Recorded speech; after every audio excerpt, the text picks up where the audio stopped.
try it again. Good morning. Good morning. Hey, everybody put your phones up. Take your hat off, please. Hey, do not get your phones out unless this is Bartman. Okay? You guys are halfway done. Does it feel like it? No. Praise the Lord. Yeah. That's a big accomplishment. Let me give you a piece of advice, though. Don't screw it up in your last semester. You've worked 13 years to get to this point, right? How many of you want to take classes over the summer on Edgenuity to be able to graduate? Doesn't sound like fun, does it?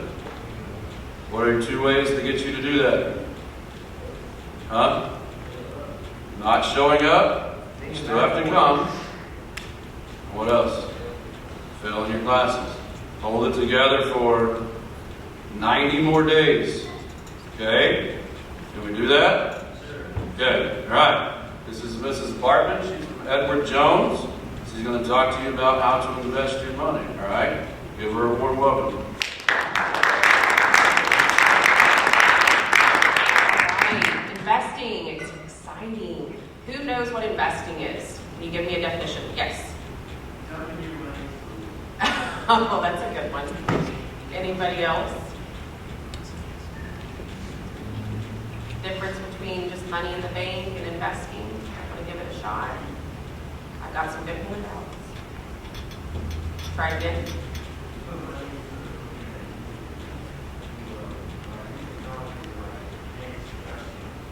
Yeah, that's good. We'll give you a gift card and a candy bar. Okay, so what classes have you had so far? Who's come to speak to you? Identity theft. Say that again. We had an detective. That's cool. On identity theft. Have you learned about banking yet and what a bank does? Have they had banking yet? Yes. Okay. Perfect. So you talked about cash in the bank and interest and maybe things like that. So that's a good fundamental. And so my hope today is just to kind of teach you the difference between cash in the bank, which you absolutely need, and we're going to talk about that, but then also what the difference of investing your money, the risk of investing your money, hopefully you don't lose it all, but and just how that can help you in the future. If you don't find a way to make money while you sleep, you'll work until you die. Warren Buffett, one of the best investors out there. He's one of the richest guys in America. He's very savvy. He's invested a lot in different companies, in the stock market, hedge funds. And so somebody that I'm sure you've heard of his name, but it's true. You don't want to work for every dollar. And so how do you accomplish that? While you sleep, you're actually making money. So we're going to talk about that. So what is a financial advisor? So my name is Katie Bartman. I'm a financial advisor here with Edward Jones in Weatherford. And I help people set goals. I help people, I'm a sounding board for my clients or just people in the community about what the difference is between money in the bank and how to invest in the stock market, how to invest in a 401k, how to save money for retirement. They want a new car, that's a goal. How do we save money and grow our money so that they can buy that car faster? Maybe some of your parents are clients of mine, and we've saved money for you to go to college, and your money's in the stock market will help pay your tuition. So I'm basically a sounding board for any money decision that you have. And so a financial advisor is very important because there's so much information out there. Has anybody ever Googled how to invest or how to grow your money? Anybody? Just plugged it in, what does investing mean? Or what if I invested in Amazon or anything like that? There's a million different ideas. And so there's a wealth of knowledge out there on the internet, but it's something that you're going to get a plethora of opinions. So first I want to talk about how long will it take your money to grow. So money in the bank pays interest. Any idea, does anybody have a bank account, a personal bank account? Any idea what kind of interest you're getting? Like a percentage? Say 0? Hopefully not. 0.8? Anybody else? Speak up. 2%? Yeah, that's pretty good average. And so 2% in the bank, but then if you have your money in the stock market and in investments can grow the price per share. It can pay interest or maybe even a dividend. And And we're going to talk about the difference between the two. And so bank money is very important, but for extra money that you don't think you're going to need anytime soon, it's also a good opportunity to put it into the stock market so that it can grow at a faster rate than 2%. And we're going to talk about why that's important. Rule of 72. What is the difference in putting money in the bank versus investing? So the rule of 72, basically you take the number 72, if you divide it 2 into 72, how long would it take your money to double? That's the objective. So if you're getting 2% in the bank, then it'll take you 36 years to double your $100 in the bank. That's a long time. But if you're averaging 6%, maybe it takes 12 years. If you're averaging 10, then it takes 7.2 years. That's always my goal for long-term investing, is to at least try to get to a point where we're earning 10% so that your money can double every 7 years. That's a good objective. But if you're, as you're young and you're just starting off with maybe just money in the bank with the interest that you're getting, that'll tell you how long it'll take your money to double. So what is a stock? Who likes McDonald's? Who eats there every week? Hey, McDonald's bag. Man, how do you get that? How many times? I work there. Oh, okay, perfect. How many times do you average a week at McDonald's? Anybody? 2 times? Anybody more than 2 times? Every single day? What do you spend on a weekly basis? You get half off? Okay. Okay. Well, at McDonald's, you can invest in that company. Get a little bit of kickback for something that you spend your money on every day or every week. It's a kind of financial security granting rights of ownership in a corporation, such as a claim to a portion of the assets and earnings of the corporation and the right to vote for the board of directors. And so McDonald's is something that if you use it every week, maybe think about investing in it. And we're going to talk about why. If you owned 100 shares of McDonald's, and they pay right now a dividend of $6.68 a share, by just owning 100 shares of McDonald's, you would make $668 a year by just owning it, 100 shares. And why is that important? Because investing, your money's going to go up and down. Hopefully you don't lose it all, but it is going to fluctuate. But while you own something, if it pays a dividend, then that's pretty nice to get $668 to go to your McDonald's fetish while you're purchasing their fries and their burgers every week. And so investing is a risk, but it's also something that can have huge reward. And so a dividend is something that a company pays you just to basically make the stockholder happy.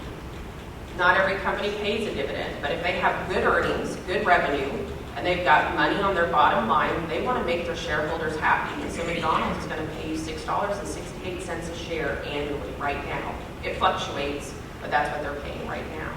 And so that's kind of the difference. You can own just about any company out there that's publicly traded. And so if there's something that you use every day or every week, you might start thinking about that. Well, is that company something I can invest in? And that's kind of where a lot of people get started. If you invested $10,000 in 10 years ago into McDonald's, what would it be worth today? It'd be worth over $39,000. That's a pretty, yes.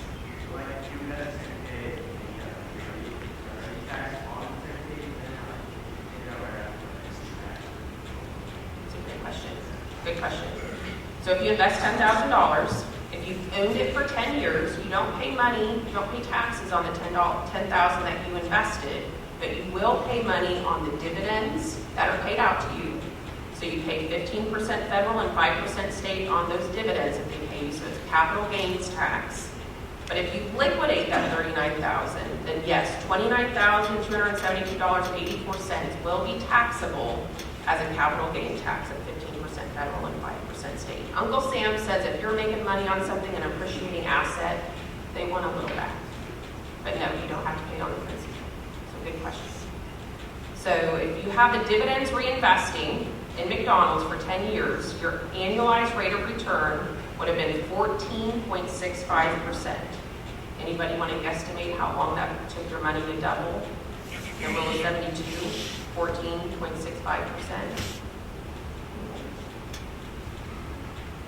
4.9 years. So McDonald's is a good investment. And so it's something that is a company that's been around a long time. When my clients come to me and say, hey, what should we invest in? The first thing I look at is, has a company been around a long time? Do they have a good history? Are they known for increasing that dividend more times than not to keep you happy so that it'll help you keep up with inflation? We'll talk about that. And do they have a good track record? That's usually a good foundational place to start. So just a little bit about investing in just an individual stock. So if you invested $10,000 in your bank, let's say you were only earning 1% in interest, which that would have been about 2 years ago because interest rates have gone up, your money would be worth $11,046. And so it's not a place to have all your money in the stock market, but you want your money to grow more than that 1 or 2%. And so we're going to talk about those differences. Investment risk. This is a graph, it's going to be really small for y'all, but you can see this is a graph that basically investing in a mutual fund called Investment Company of America. Somebody in your family invested $10,000 in 1934, which is a long time ago. That was 88 years ago or so. Yep, 88 years ago. And if they would have invested $10,000 and never took a dollar out, then today it would be worth over $246 million. Now that's a stretch. $10,000 in 1934 was a lot of money. I couldn't even calculate really what that would be worth today with inflation and the cost of living. But if you invest in good quality investments and leave it for a long time, it can be worth a lot of money. But on the graph, you can see it's a nice, pretty 90-degree angle, but there's a lot of jags. You see a lot of dips. That means that your money may have gone down in value. So when you put your money in the bank, it's guaranteed. You may only get 2%, but you're not going to lose money. Investing in the stock market, there is some risk. And so out of these 88 years, you'll see at the very bottom, barely, there is, I'm going to see if I can make this. I don't think I can make it bigger. I'm not going to be able to. But you would have been able to see that there were 18 years, or 16 years out of the 88 that the market pulled back. So if your investment was in the market, and that investment, if you had $100,000, maybe it was only worth 95, or maybe it was worth 88,000. And so there is risk to investing. And so I always want to point that out, that there's a lot of jags, a lot of down markets where your money can be worth less, but is there more reward on the other side? And so that's the question. So you may hear about bull and bear markets. Anybody heard about a bull and bear market? What does it mean? Any idea? No. So a bull market is when you're making money. Everybody's making money in the stock market. So they call it a bull because when a bull strikes, they rear their head and their horns and they're shifting up. But then if there's a bear market, the bear usually swipes down to attack. And that means it's a downturn on investment. So maybe a negative return on investment. Usually a lot of pessimism in the market. The average bear market lasts 13 months, an average of 33% negative rate of return since 1924. So that's no fun. If you have $100 in the stock market, then that means it's only going to be worth $66. That's no fun. And so why would you invest in the stock market? Well, because the average bull market lasts 72 months, or 5.5 times the time it takes to lose money in a bear market, you're making money in a bull market. And an average of 280% increase in return. So that $100 would be worth over 280. So it's something to think about, that if you want your money to grow faster than that 1% or 2% and take over 30 years to double your money, maybe risk a little bit of it, but risk means that sometimes your money's going to be worth less. Why would you want to take that risk? Anybody understand what inflation is? Can you explain to me what inflation is? The cost of living. Okay. I got some good parts. Yes.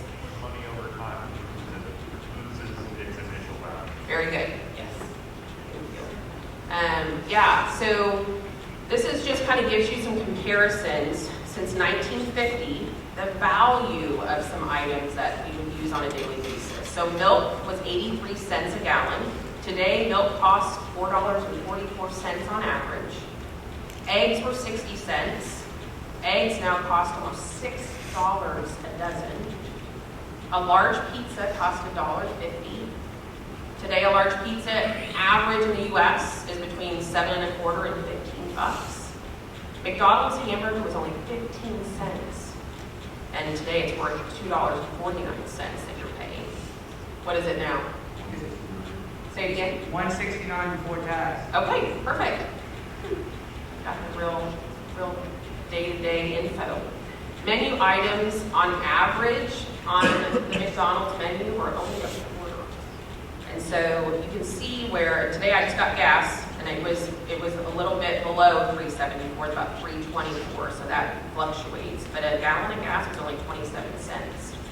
So the whole philosophy is if you want to buy a dozen eggs today, you want to be able to buy that same item 20 years from now and have your money grow at a rate that you can still afford it. So sometimes, yes, it's really good to have money in the bank, but sometimes that interest that you're receiving at 2%, right now inflation's at 3.2% as of October. So if you're getting 2%, then your money doesn't have buying power by about 1.2% to buy those products next year. That's a little scary. And so you want your money to grow at a rate that you're going to be able to afford it. How do you decide how much money you should have in the bank? How do you decide if you're the right person for investing? Well, I have kind of a philosophy that you should have 3 buckets of money. It's hard to know how to organize your money. And so if you organize it in a way that you've got your operating bank account, you've got a savings account, or a rainy day fund, you might hear that term, and an investment account. So an operating bank account is something that you're going to pay your bills out of. That's something you're going to buy your Netflix subscription. That's something that you're going to pay gas with, buy food, something that on a monthly basis you're needing to make withdrawals probably on your debit card. So you need that cash in the bank because it's safe. Then you've got your savings account. Anybody working right now? Anybody have kind of a plan of how much you put back in savings from your paycheck every month? Somebody tell me what you do. 100. $100 a month or 100 per paycheck? Check. That's awesome. How'd you decide on $100? My mom told me to. Okay, that's good. Yeah, that's always a good start. Anybody else have a different way that they kind of calculate how much they want to put back in their paycheck? Yes, ma'am. 50% for savings percent. Nice. So what kind of things do you think about when you're saving money? Why are you saving money? College? Yeah, that's great. And that's what I have written down. So your savings account should be for tuition. Maybe if you need to put a new tire on your car that you weren't expecting. So that's what we call a rainy day fund. Yes? About the average person, you think they'll be able to afford the stock market? Well- Invest in the stock market? Well, so what do you mean the average person, can they afford it? Explain that to me. The blue collar? Yeah, like to invest in the stock market. A lot of people that invest in the stock market usually have part of their money. So we're going to talk about that. That's a great point.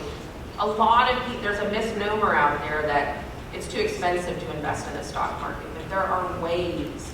Every bit helps. And I'm going to show you that, I think, like on the next slide. So good point. Anybody else saving up for anything that they would take out of their paycheck and put back in the bank account?